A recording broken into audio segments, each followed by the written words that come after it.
Hello. Today, you will hear a story with an interesting plot. May I? The head of the chief mate poked through the cabin door, entering the harbor waters. I was sitting at the table, throwing my tunic over my shoulders and smoking quietly through the half-opened window. All right. Go on the bridge. I'll be with you in a minute. I put on my tunic and warm jacket and went up on the upper deck. The ship was slowly drawing into the bay, the hull trembling. Everything around was silent, waiting for rain. A shoreman and a longshoreman were talking over the boat, but the pier was deserted and a few of them were barely audible. A cold wind blew in our face and it began to rain. I pulled up my collar and put my cap on my forehead. It was getting chilly. In a few seconds, I was already on the bridge. I had got to know my boat thoroughly after 10 years on the water. Surely, so many years in one place do not go in vain. I took the microphone in my hand, deck crew to their mooring positions. From the upper deck of the dry cargo vessel, I could already see the port building, tall cranes, and the gray-blue painted wharf itself reflected in the water. The dry cargo ship slowed down, the boatswain hurriedly moved along the cranes, and the ship slowly approached the quay rejoicing at her long-awaited rest. The command was sounded, "Give up. The left anchor. That's it. We're home," but the rain did not stop. I returned to my cabin. There was nowhere to hurry and number one to go to. There was a knock at the door. "Yuri, the deputy harbor master to see you." The watchman straightened his jacket. I buttoned up my tunic and got ready to meet the guest. "Euro? Well, brother. I didn't expect to see you here." My classmate Pavel, dressed in a foreign waterproof cloak and a shaped cap, stood in front of me. And not just a classmate, but also a fellow countryman. Yes. A meeting. I could not come to my senses from surprise. "I thought you were in the Baltic." "I was. I'm here now, temporarily discharged ashore." Everything was fine until my heart started pounding. He patted his pockets. "Got a smoke?"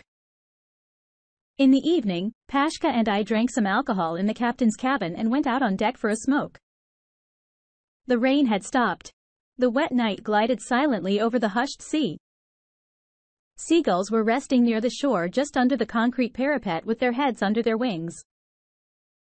I felt that Pashka wanted to ask me something but does not dare. "I am from home recently." "I have been home for almost a month. I had a chance to go to the south with Lena." He started from afar. I was silent. "Tamara came to see us. She asked about you." We sat in the kitchen with Lena for a long time. She left all snotty and weepy. Pasha took out another cigarette and lit it from a lighter. "Forgive me, Euro, but nobody can understand anything. What happened? Why did you leave?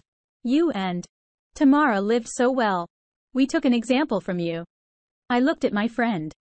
"Pasha, there are cases in life when you have to make a decision quickly. This was just such a case." I sat down on the edge of the boat. The past came back into my life. After sea school, I came home for 2 months. We were given an opportunity to rest before we started the service. I was 22 years old, and life was laid out before me, like, on a silver platter. Everything seemed simple and clear. And then I fell in love. Tamara seemed to me the ideal of feminine beauty. I couldn't eat or sleep. The first chance I got, I told her I loved her. But alas, I could tell by the look of her that my feelings were not mutual. Tamara smiled coldly and looked over my head. "You're good, Euro, but decided everything." I realized that I had no chance. Mentally, I knew that the mind cannot forcibly make nice, but can you explain it to your heart? So I suffered through most of my vacation. When only a few days remained before I was to leave for my duty station, Tamara met me. "Yura." Somehow guiltily, she asked me, "Do you still like me?" I felt as if I was numb. "Of course, I do." Then everything was solved quickly. Given my situation and my imminent departure, we were quickly registered. The wedding was modest. Mai and her parents and witnesses. On my side was Pascha with her son friend, and in 3 days their train was carrying Tamara and me at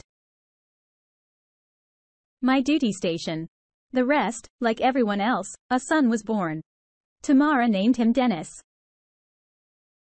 I didn't mind. The main thing is that I have a son, an heir. That's very important for any man. The main thing here is who gave birth. The rest is secondary. When you have a son, you understand that you've lived your life for a reason. Biological kinship plays a fundamental role. No matter who said what. That's how we lived. I was given a service apartment not far from the port. Tamara was raising Dennis. I went on trips sometimes for a month. But upon my return, my beloved wife and little son were waiting for me. On vacations, we were at home, went to the south to the warm sea. 8 years passed. I was already a second mate on a cargo vessel when the sad news came from home. My father died. Mother was left alone. I was the only child in the family, and I understood that I had to go home. Tamara supported me. I resigned from the steamship line and we returned to our native town. My wife's brother got me a job as a mechanic at a truck depot. Denise had already grown up, and Tamara went to work too. We lived with my mother, but 3 years later she died too. I took it hard when my parents died, but life went on and I had to take care of the family. Tamara worked in a pharmaceutical warehouse. Her career was going well, and after a while, she was already the head of the department. She changed a lot during that time. She changed her hair. She started dressing nicely, reasoning that she was the head of the department and she needed to fit in. I began to think that she was even embarrassed of me, a simple worker. But I did not pay attention to this. I had no reason to doubt my wife. Everything happened on Dennis's birthday. In the morning, I left for work, having warned Tamara that I would be there for lunch. We decided to get Dennis's family and a few friends together as always. The boy is, after all, 13 years old now. I, as promised, arrived at 1 o'clock. Tamara was setting the table. I put the presents for my son and was going to help my wife. But the boss called and asked me to go back to work. Urgent repairs. I realized that I would have to leave for 3 hours. My wife took it calmly. The guests will come to 5, so I'm not much late. I quickly got to work and wanted to get involved in the work process. But the foreman said that it was not a complicated repair and that I could go to my son's birthday party. I didn't have to be coerced for long and in half an hour, I was entering my entryway. When I got to the floor, I was about to put the key into the keyhole when suddenly I saw that the door was unlocked. I entered the apartment and heard voices coming from the kitchen. I thought someone was visiting, but something alerted me. My wife was talking to a man she didn't know. It doesn't matter. He thinks Dennis is his son. Tamara spoke quite loudly. It does not matter what he thinks. What matters is that I know Dennis is my son and sooner or later he will find out. The man was booming, and you know it. You left me when you found out I was pregnant. Tamara's voice was tinged with guilt. I had to find a way out. My baby must not be an orphan. And you got that sucker. The man laughed. A child should have a father. Tamara dropped something even if it's someone like that. It took my breath away. That's how. Even someone like that. All these years, she just put up with me. The main thing is to raise a child. And this must be the daddy showing up? All these thoughts flew swiftly through my head. Toma, do you still love me? The man muttered again. I listened. Yes. It sounded to me like a shot to the heart. Well, now we can go in. I pushed open the kitchen door. Am I interrupting? The man held Tamara's head and kissed her on the lips. When they saw me, they recoiled from each other. Yura, how long have you been home? Tamara asked me in a husky voice. For a long time. I poured water into a glass and chugged it down. So you say even someone like that? Tamara wanted to say something. But I held up my hand. Do not waste words. Everything is clear. I went into the room, took my documents, threw on my raincoat and left the apartment without going into the kitchen. The last thing I heard was my wife screaming in despair. Yura. I'm sorry. I cut all the loose ends in one fell swoop. As much as I loved Tamara and Dennis, I could not overpower myself. Everything was clear with Tamara. She had made a fool of me for so many years, deliberately hanging someone else's child around my neck. All this time, she had been sneakily deceiving me. It was harder with Dennis after all. For 13 years, I had thought of him as my son. And then it all fell apart. Nothing was left.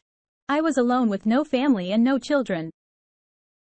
Women came up with a lame excuse to justify their left-handedness. It's not the kid's fault. It's not the father who gave birth. It's the father who raised them. You'll love them as your own if you have a heart. But the sacred right of any man to raise his child.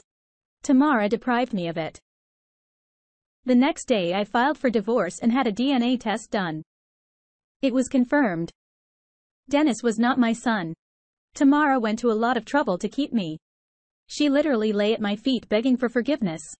She and her son moved to her parents' apartment, but almost every day my wife came to me and knelt in front of the door. During the divorce proceedings, Tamara was as if she were not herself. During the court session, she sobbed begging the judge to give us time to reconcile. But I was unwavering and we were separated after all. I wasn't going back to my hometown, so I sold my apartment and went back to the Navy.